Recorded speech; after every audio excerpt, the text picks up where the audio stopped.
बिना मास्क वालों की अब खैर नहीं। बीटा वीडियो बेस आनंद ने लॉकडाउन में सड़कों पर घूम कर बिना मास्क लगाए घूमने वालों के खिलाफ एक अभियान चलाया। अभियान के दरमियान दर्जनों लोगों को फाइन भी काटा। साथ ही सभी लोगों को हमेशा मास्क लगाकर चलने की हिदायत भी दी गई।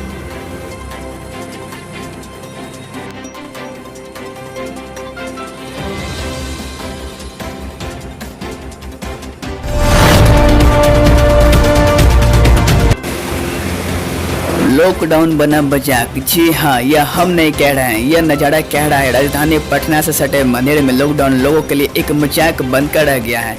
पदाधिकारियों के निर्देश के बावजूद लोग इसका पालन नहीं कर रहे हैं। हालांकि पदाधिकारी भी केवल खाना पूर्ति करने में जुटे रहते हैं, जिस कारण लोगों के मन में अधिकारियों का कोई डर या मन में कोई खौफ नहीं है। हमारे संवाददाता सूरज कुमार ने इस बात का जायजा भी लिया। आपका भी फाइन काटा गया है, क्या वजह है? नहीं कुछ, हम मास्क पहने हुए, मेरा मास्क के बंधन टूट गया था, फिर मैं इस पर रेस्ट कर रहा था, इतने ही में मेरा फाइन काटा। कितना का फाइन कटा है? 50 रुपया। फाइन काटे हैं तो क्या आपको मास्क वगैरह भी दिए हैं? नहीं, केवल कुर्सी दिए है, ये एक रसीद बनाकर जो जुर्माना वाला। अच्छा, कितने का रसीद है? 50 रुपये। उसमें लिखा हुआ है 50 रुपये। मास्क वगैरह नहीं दिए हैं। हाँ। क्या नाम हुआ आपका? ये रंजन। कहाँ घर हुआ?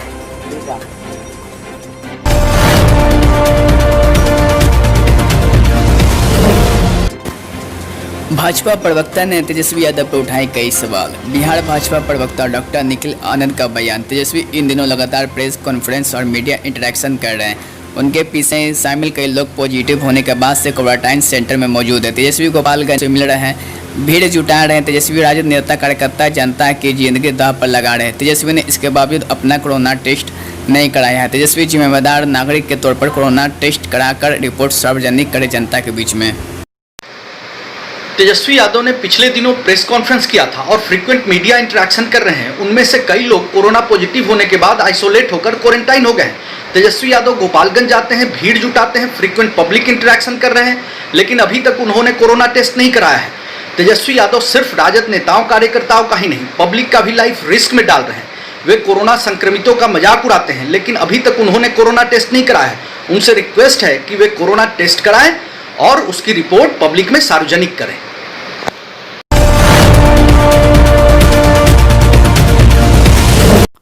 आज लॉकडाउन का दूसरा दिन पटना में सड़कों पर सन्नाटा पसरा। वहीं पुलिस भी मुस्तैद दिखी। बिहार 15 दिनों का पूरे बिहार में संपूर्ण लॉकडाउन लागू किया गया। वहीं आज लॉकडाउन के दूसरे दिन भी यातायात पुलिस नियमों का उल्लंघन करने वालों का चालान काट रही है। आज पटना के लखनऊ चौराहे पर बिना मास्क बिना हेलमेट लॉन्ग साइड आदि के चालान काटे गए।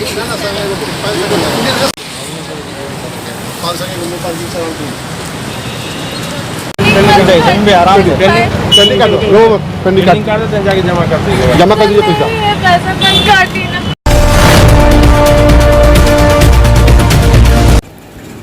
पीएमसी रेप कांड पर महिला आयोग की अध्यक्ष ने मामले पर पुलिस से लिया संज्ञान। बिहार पटना पीएमसी अस्पताल में 15 वर्ष की बच्ची के साथ बलात्कार की घटना को लेकर बिहार राज्य महिला आयोग की अध्यक्ष ने इसके कड़े शब्दों में भर्त्सना की और दोषियों को सजा मिले इसके लिए प्रशासन से बात कर खुद इस मामले की मॉनिटरिंग करने की बात कही। बिहार राज्य महिला आयोग के अध्यक्ष ने इस मामले पर प्रशासन से बात की और जानकारी ली। इसमें महिला थाना प्रभारी द्वारा उन्हें यह बताया गया कि एक अभियुक्त की गिरफ्तारी हो चुकी है। पीड़िता का बयान दर्ज कर मेडिकल के लिए भेज दिया गया है। कल संभवतः 164 का बयान दर्ज की जाएगी।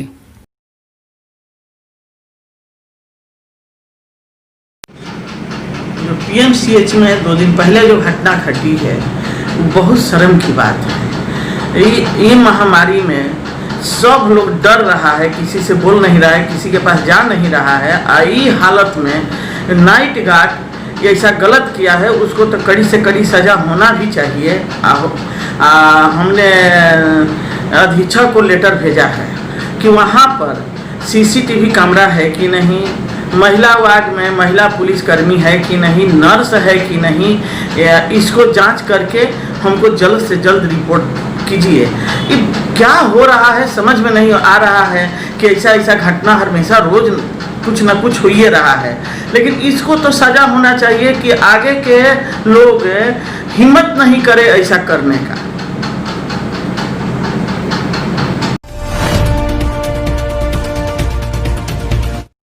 कोरोना टेस्ट का नया तकनीक का आविष्कार। देश और दुनिया में बढ़ती जा रही महामारी कोरोना पर नियंत्रण के लिए सबसे प्राथमिक चुनौती इसकी जांच। कोरोना वायरस की जांच के लिए दुनिया भर में तमाम तरह के जांच किट बनाए और विकसित किए जा चुके हैं।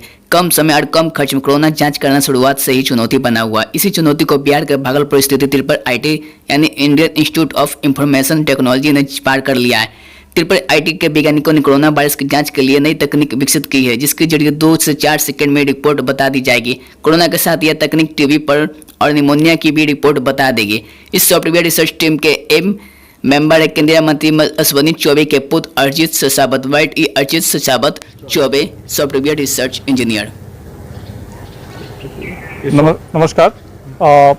ट्रिपल आईटी भागलपुर में वहाँ के director professor Arvind Choubey, doctor Sandeep Raj और मेरे द्वारा मैं अपना परिचय अरिजीत शाश्वत चौबे, ये 3 लोगों ने मिलकर कोलैबोरेशन से एक सॉफ्टवेयर हम लोगों ने डेवलप किया है जो एआई बेस्ड है, यानी कि आर्टिफिशियल इंटेलिजेंस के द्वारा डिटेक्शन सॉफ्टवेयर है कोविड-19 का, जिसमें 4-5 सेकंड के अंदर में हम लोग ये बता सकते हैं कि पेशेंट जो है वो कोविड पॉजिटिव है या निगेटिव। साथ ही साथ हम लोग यह बताने में सक्षम है कि पेशेंट को निमोनिया है या नहीं, यानी न्यूमेटिक केस है या नॉर्मल केस है, केवल कोविड है, ट्यूबरकुलोसिस है कि नहीं, टीबी है कि नहीं, यह भी बता देंगे। और यह बिल्कुल 4-5 सेकंड में होगा। जो अभी वर्तमान में टेस्ट हो रहा है ट्रूनेट के द्वारा या आरटीपीसीआर में, इसमें 2 से 3 दिन लग जा रहा है, बहुत बार तो उससे भी ज़्यादा समय लग रहा है कि लोगों को, मरीजों को बहुत देर से मालूम चल रहा है कि वो पॉजिटिव थे। इस बीच में बहुत सारे लोगों को वो इस बीमारी का संक्रमण फैला चुके होते हैं। इसको ध्यान में रखते हुए पिछले 4 महीने से हम लोग टेस्टिंग करके और हजारों केसेस को, देश के अंदर का जो केस डिजिटल एक्सरे लेने के उपरांत उसको तुरंत सॉफ्टवेयर कंप्यूटर हमारा डिटेक्ट करता है कि ये पॉजिटिव है या निगेटिव है और बताने में सक्षम होता है। तो अगर इसे हम अप्लाई करते हैं तो खर्च भी हमारा बहुत कम होता है, 100 रुपये के आसपास खर्च पड़ता है, जो कि अभी वर्तमान में जो टेस्ट हो रहा है उसमें 3,3500 का जांच में खर्च हो जा रहा है भारत सरकार का।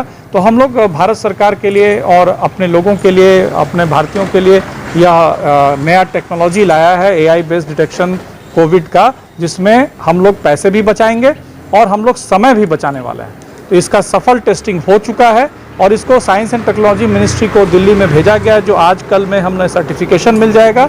और इसको वैलिडेट करने के लिए, ताकि देश भर में ये लागू हो, उसके लिए आईसीएमआर को, जो कि हेल्थ मिनिस्ट्री का एक अंग है, उसको भेजा जा चुका है। मुझे विश्वास है कि 1 सप्ताह के अंदर में हम लोगों का ये सिस्टम वैलिडेट हो जाएगा और देश भर में ये लागू होगा।